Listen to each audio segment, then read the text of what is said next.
Perkenalkan, nama saya Claudia Brigita Korengkeng dengan NIM 2050501 dari Prodi Pendidikan Fisika. Di video kali ini, saya akan membawakan materi tentang penerapan hukum kedua termodinamika. Sebelum kita masuk dalam penerapan kedua hukum termodinamika, perlu kita mengetahui tentang bunyi hukum kedua termodinamika. Kalor mengalir secara alami dari benda yang panas ke benda yang dingin. Kalor tidak akan mengalir secara spontan dari benda dingin ke benda panas. Salah satu contoh penerapan hukum kedua termodinamika terdapat pada mesin pendingin. Pada dasarnya, sistem yang digunakan pada AC ruang, kulkas, freezer, dan alat pendingin lainnya adalah sama. Hanya bentuk dan ukurannya yang berbeda disesuaikan dengan kebutuhannya. Pada dasarnya, pendinginan yang terjadi pada mesin pendingin adalah hasil dari refrigerasi atau proses perputaran refrigerasi.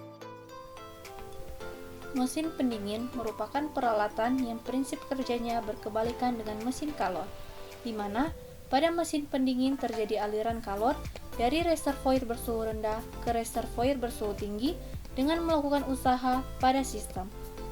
Contohnya pada lemari es dan pendingin ruangan.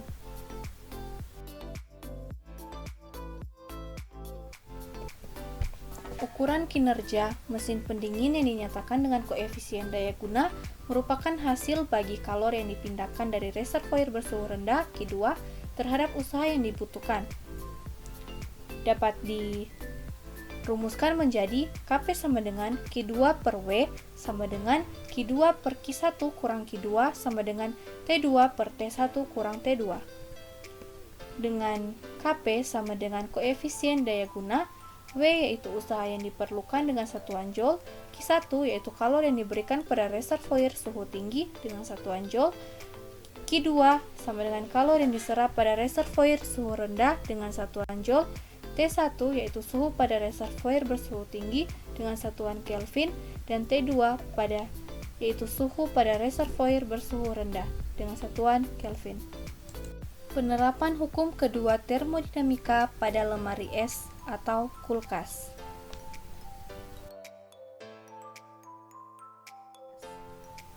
Lemari es merupakan kebalikan dari mesin kalor. Lemari es beroperasi untuk mentransfer kalor keluar dari lingkungan yang sejuk ke lingkungan yang hangat. Dengan melakukan kerja, kalor diambil dari daerah temperatur rendah, katakanlah di dalam lemari es, dan kalor yang jumlahnya lebih besar dikeluarkan pada temperatur tinggi atau temperatur ruangan. Kulkas adalah suatu unit mesin pendingin dipergunakan dalam rumah tangga untuk menyimpan bahan makanan atau minuman. Untuk menguapkan bahan pendingin diperlukan panas. Panas yang diperlukan untuk penguapan ini diambil dari ruang pendingin. Karena itu, suhu dalam ruangan ini akan turun. Penguapan berlangsung dalam evaporator yang ditempatkan dalam ruang pendingin. Karena sirkulasi udara, ruang pendingin ini akan menjadi dingin seluruhnya. Sistem lemari es yang khas, motor kompresor memaksa gas pada temperatur tinggi melalui penukaran kalor atau kondensor di dinding luar lemari es, di mana QH dikeluarkan dari gas mendingin untuk menjadi cair. Cairan lewat dari daerah yang bertekanan tinggi melalui katup ke tabung tekanan rendah di dinding dalam lemari es. Cairan tersebut menguap pada tekanan yang lebih rendah ini dan kemudian menyerap kalor atau Ql dari bagian dalam lemari es. Fluida kembali ke kompresor di mana siklus ini dimulai kembali. Penerapan hukum kedua termodinamika pada air conditioner atau AC.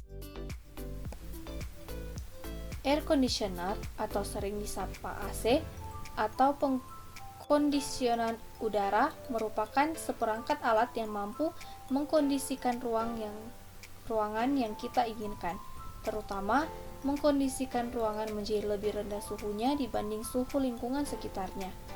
Filter atau penyaring tambahan digunakan untuk menghilangkan polutan dari udara. AC yang digunakan dalam sebuah gedung biasanya menggunakan AC sentral. Selain itu, jenis AC lainnya yang umum adalah AC ruangan yang terpasang di sebuah jendela.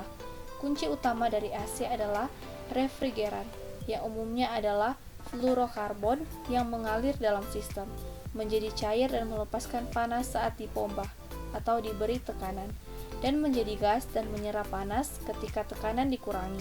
Mekanisme berubahnya refrigeran menjadi cairan, lalu gas dengan memberinya atau mengurangi tekanan terbagi menjadi dua area, yaitu sebuah penyaring udara, kipas, dan cooling coil atau kumparan pendingin yang ada pada sisi ruangan, dan sebuah kompresor atau pompa, kondensor coil atau kumparan penukar panas, dan kipas pada jendela. Udara panas dari ruangan melewati filter menuju ke cooling coil yang berisi cairan refrigeran yang dingin, sehingga udara menjadi dingin lalu melalui teralis atau kisi-kisi kembali ke dalam ruangan. Pada kompresor, gas refrigeran dari cooling coil lalu dipanaskan dengan cara pengompresan. Pada kondensor coil, refrigeran melepaskan panas dan menjadi cairan yang tersirkulasi kembali ke cooling coil. Sebuah termostat mengontrol motor kompresor untuk mengatur suhu ruang. Dengan demikian, penerapan hukum kedua termodinamika pada mesin pendingin dapat mengubah kalor yang mengalir dari benda yang panas ke benda yang dingin.